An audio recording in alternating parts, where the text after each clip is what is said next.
Hi, everyone. I'm Catherine Anaya. Welcome to the Women's Eye podcast. Thank you so much for joining me here, where you are going to be fascinating women leaving their mark and making a difference and changing lives. This episode is brought to you by Casco Financial Group in Phoenix, Arizona. Catherine Scrivano is the president of Casco Financial Group. She started her business to help people create financial strength to achieve their dreams. My guest today is an ultra endurance athlete who is changing the world with endurance challenges that, quote, encourage others to dream big while also lifting up others in need of clean water. Very important. Her name is Katie Spotz, and she is joining me today from Ohio. Katie, it's so nice to see you, and thank you so much for joining me on the Women's Eye podcast. Well, thank you so much for having me. So you are in Ohio because you're recovering from knee surgery. And Yes. You're not able to run right now, and that must be so tough. How's recovery?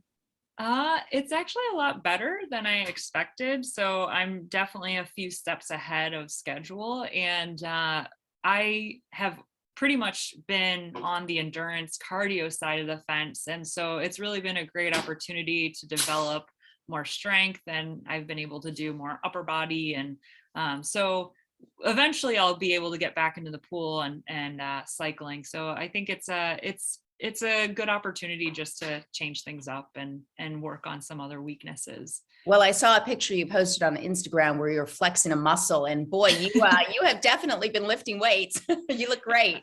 Oh, thank you. So this injury happened during your latest endurance challenge. You and your friend Hannah inline skated across the Florida Keys. This is just mind-boggling. 31 miles a day for a total of 119 miles. You called it Skate for Water to help a community in Haiti in need of clean water. Tell us what happened on day 3 of that 4-day journey.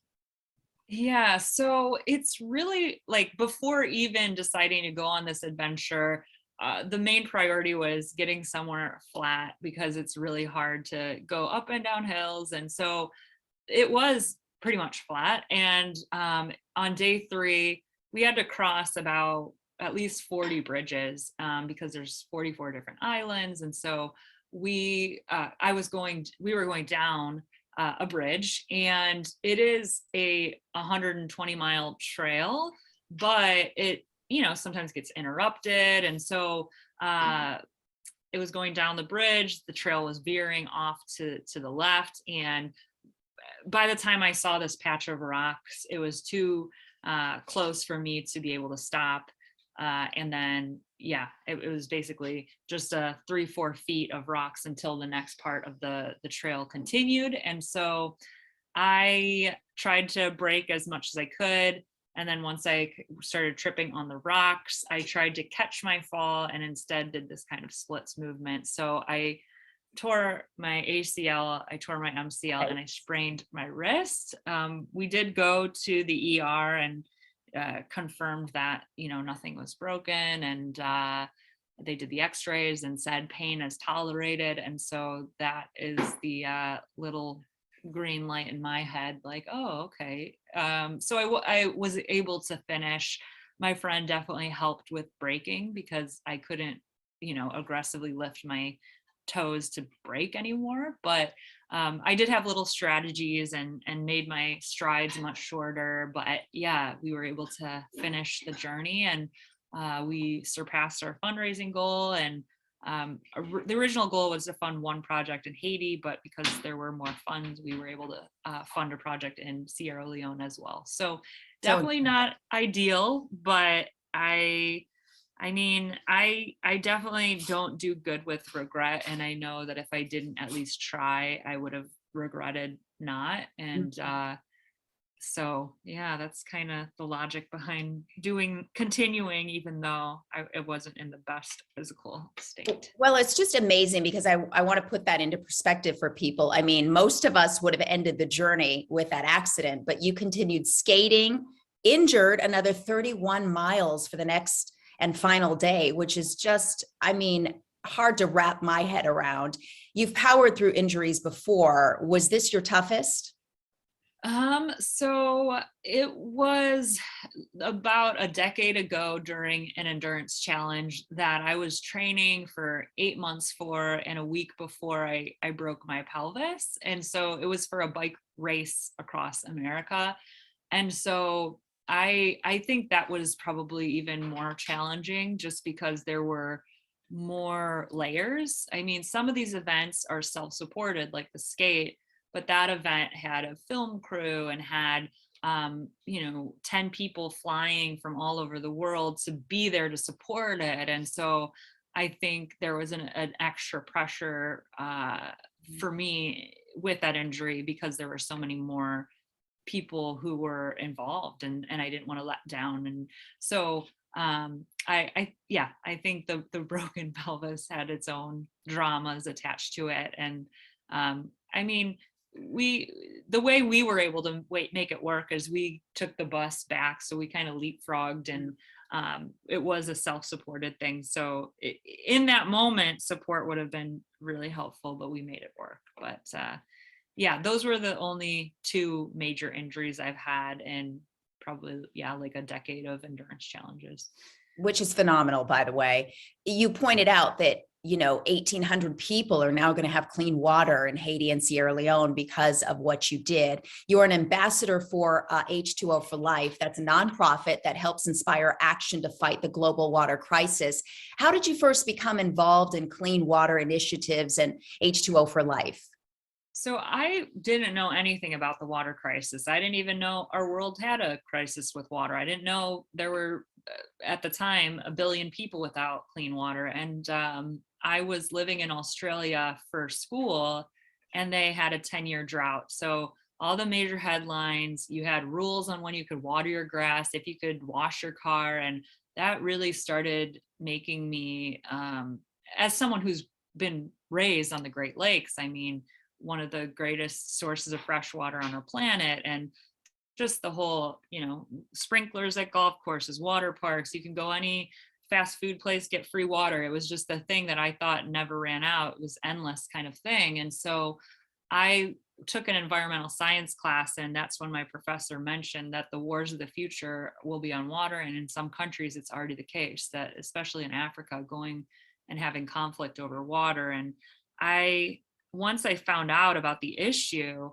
I mean, the great thing about water is that one, it's solvable. There are solutions. I mean, there's a lot of issues there's a lot of research that needs to be funded to be even able to solve the problem. And water is a solvable problem.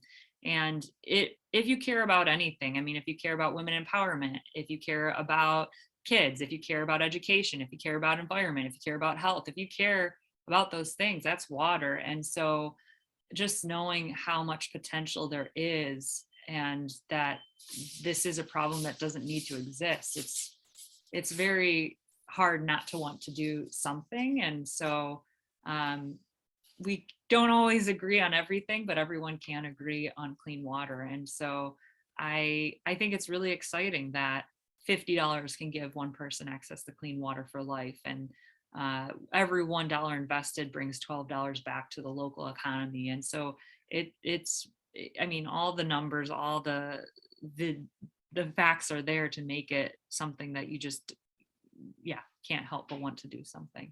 Well, it is something that we often take for granted, and you do more than just something. I mean, you use these endurance challenges to raise awareness, to raise funds, to get people talking about this crisis. You've been an endurance athlete for a very long time, and your list of accomplishments is long and impressive, too impressive for me to name all of them right now. But I do want to mention that those accomplishments include a 325-mile river swim, a 100-mile run nonstop in under 20 hours, and you rode alone across the Atlantic Ocean in 70 days, 5 hours, and 22 minutes.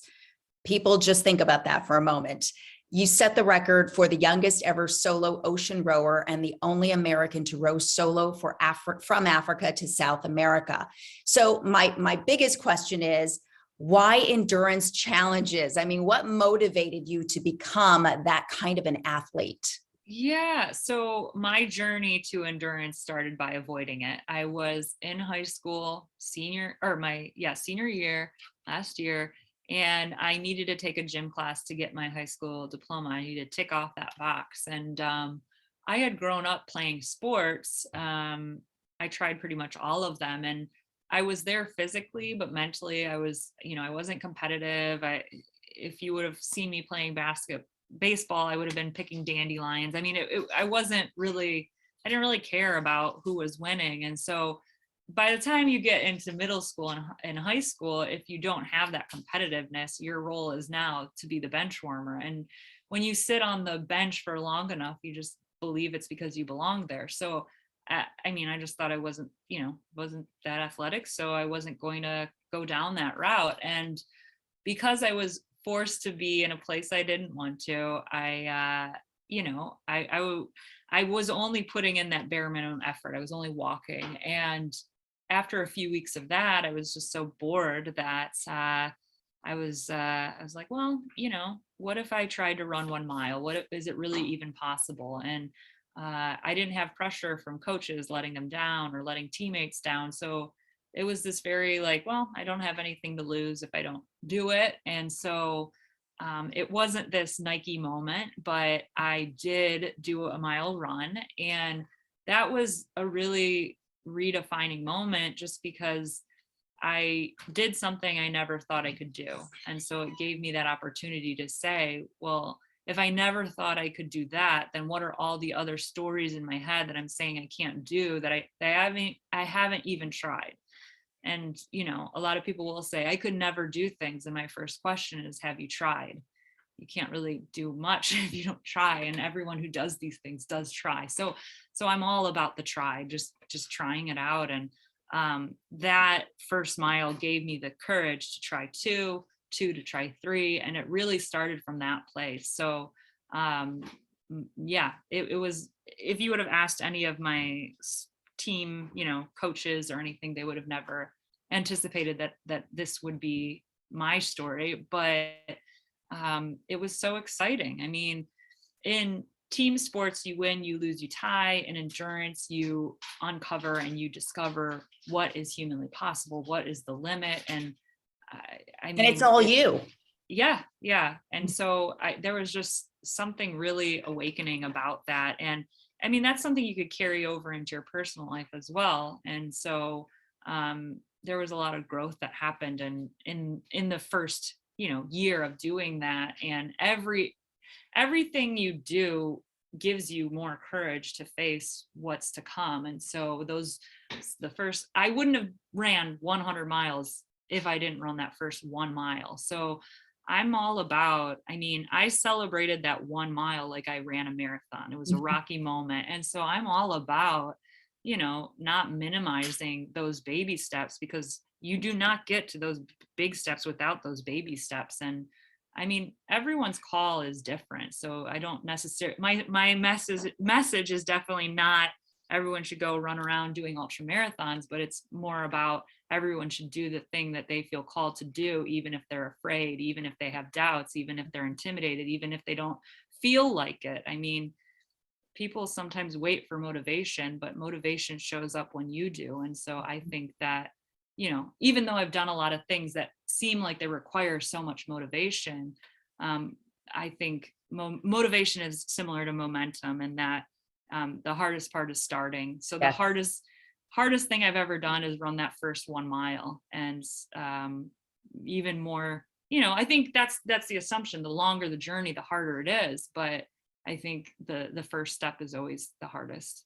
There's so much of your story in the beginning that I can relate to, because I didn't start running until I was in my late 30s, and I peaked at marathon running in my 40s, which is pretty phenomenal. And I know those first miles were really, really tough. And so to think that I would do 26.2 over and over again is pretty amazing. And I know people would always ask, oh, that marathon must have been tough. And it's, and I'd say, no, it was the training that's the tough part. Your body knows what to do on marathon day. It's all the training.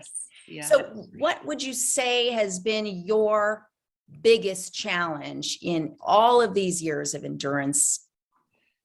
I mean, yeah, there's definitely a lot of sacrifice. Like for the row, that was 2 years of planning, and I started it when I was 19. So I think when you're constantly making those sacrifices, and yeah, I mean, I loved what I was pursuing, but I knew the cost of it as well. Like that was where my free time was. That meant less time doing normal 19-year-old things, which aren't really that good. You know what I mean? It's not that I'm missing out on much anyways, but at the time that was kind of a harder thing to wrap my head around. But I knew that I wanted to do it. And I knew if I didn't, I'd be spending the rest of my life wondering why I didn't. So in general, I think the hardest one was the row, because half of the people don't make it. And I, when I said goodbye to my parents at the airport with my family,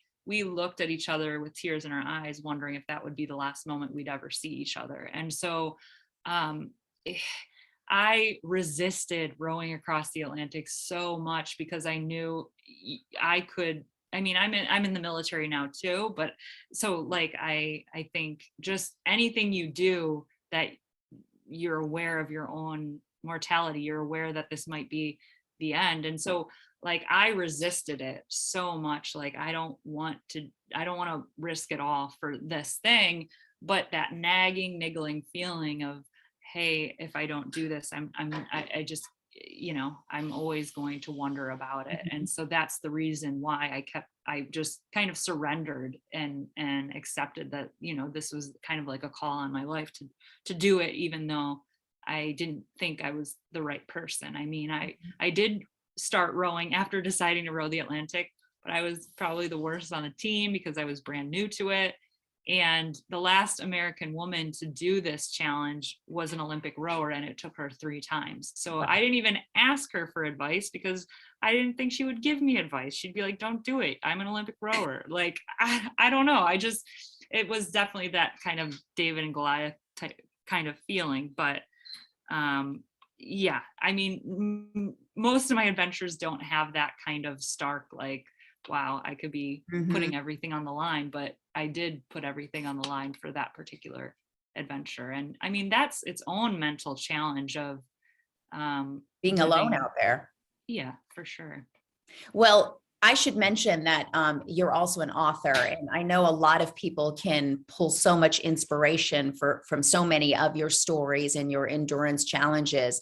Your book is called Just Keep Rowing. It's a self-empowerment book. You're a speaker, and now there's this film out about you, and it focuses on that Guinness World Record that you set for the most consecutive days to run an ultra marathon distance. And that's a journey that ended up funding 11 water projects in Uganda. Congratulations on that. That is huge. So tell me a little bit about how that film has been celebrated, I should say, the impact that you're making in fighting the global water crisis. How does that feel to have people celebrate that, and where can we watch it?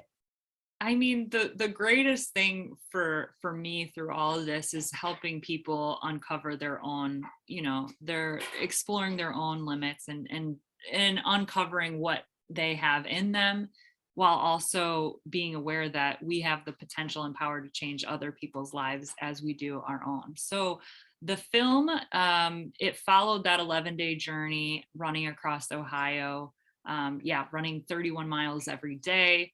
And it's more than just, a running story. I think anyone could kind of grasp and grab things for their own personal journey, but it is on Patreon right now. And so for $5, you can check it out, and it all goes to support the clean water initiatives. So yeah, you could also, through the website, katiespotz.com, there is also a link on the film page to be able to check it out. More than 43,000 people have gained access to clean water through your challenges and events. Remarkable. You are helping to create this world where everyone, everywhere has clean, safe water. So I got to ask you, how does each journey or each challenge impact you personally? I mean, I just come alive. Like I love and I thrive off of challenges, and it really feeds my curiosity. You'll see that a lot of events that I don't do repeatedly. I'll do it once. And so I think there's something very pure about doing these challenges, because there's no preconceived notions of what you're going to experience. It's a very, like, you don't need to read a book about it. You can just kind of see it all unfold. And I love that kind of thing. And I mean, even as you were talking about like doing a marathon, and how some people assume that the longer you go, the harder, but there's a lot of endorphins and that kind of thing that comes not in the first 2 miles, not maybe even not until the first 5. And so it's just been really thrilling to see how capable we can be. And of course there's a toll, meaning that there's a lot of trial and error with like nutrition and recovery. And I've learned a lot about how to listen to my body and to be able to do these things, because truthfully, no doctor, you're never going to go to a doctor's appointment and they're never going to say, hey, I think you should run 100 miles. This would be good for you. Like, so what I'm doing, I am aware of the risks of it, but I'm also doing everything to minimize that. And so it's just been a really cool journey because of how capable our bodies can be. Mhm. Well, obviously, not everyone can do what you do physically, but when the going gets tough mentally during your adventures, is there something you can share that maybe we can all use, that perhaps you think about or tell yourself to push through? I mean, I used to always tell myself, okay, it's mind over miles, don't think about the miles. Is there Yeah. something that you think about or that you go to push through those tough times? So I kind of protect my mind a lot when I'm doing challenges, in that I don't actually think about the end. I think more about the moment, because if I'm fully present in that moment, listening to my body, what does it need? Am I, like even in running, I'm thinking especially with long stuff, I listen to a metronome. My jaw sometimes, because you're holding so much tension in your body, making sure it's relaxed, making sure your hands are, making sure you're breathing deep. And so I think if you focus on the moment, the miles, the distance, that will take care of itself. And the most important thing you can do for the future is what you do right now. I think there's something to be said about protecting your mind from oh, this is hard, oh, this is hard. Like, that will only make it feel harder. So if you want to make things harder on yourself, just continue to ruminate about how hard it is. Mhm. I say that, but I also believe that. So I did a 138-mile run across Maine, and I do everything by my watch. I do my pacing, I do my nutrition, I do, like, I can't see the finish line, I can't see the mile markers, but that is how I wrap my head around how much further we have to go. And I had 5 miles more to go, and my friend was like, "Oh, actually my GPS, my phone says you have 7." And at that point, I had been running for 30 hours, and an extra 2 miles felt like someone saying I had to run an extra marathon at that point. And so I felt so defeated. And instead of, being this tough person and, sucking it up, I gave myself permission to feel the feelings. And truthfully, even if you do feel overwhelmed, sometimes all feelings need is to be felt. So there I was, crying on the side of the road, ripping up grass, having a pity party. And just by giving myself permission to do that, it was enough to make me, okay, I'm good now, I could keep going, kind Right. of thing. So protect your mind, but also have empathy. Give yourself the same empathy that you might give your best friend, your loved one. And so yeah, and I think the most empowering thing is knowing that even if you feel XYZ, you still have choice. It never negates your ability to choose, make that choice, what you want to do with those feelings. And so that's why I think that having a strong enough why is more important than the hows. And if you have a strong why, I mean, you're going to need that, because there's going to be some why nots, there's going to be doubts, there's going to be things, but if you're grounded in a strong enough why, yeah, that is definitely something that I go to in those hard moments. That's beautiful. Thank you for that. I've heard you say, and you said it here, that you don't like trying anything twice. So do you have your next challenge in mind?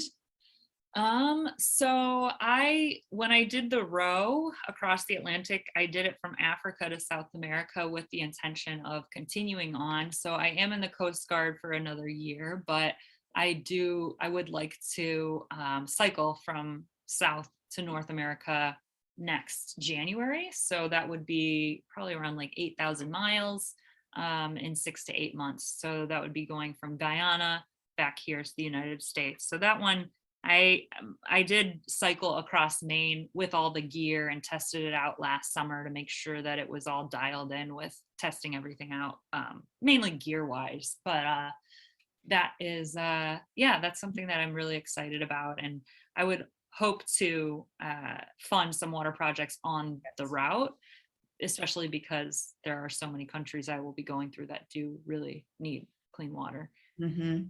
Anything you wouldn't do? Adventure wise or endurance challenge wise? I mean, I guess the only thing I wouldn't do is something I don't feel curious or feel called to do. I mean, there are a lot of challenges I could do, but if I don't have that fire, if I don't have that curiosity, I there's no yeah. And I love combining it with the cause. So I probably will continue to do it related to the cause. And so I probably wouldn't do it without that, knowing that there is so much potential to help others through it.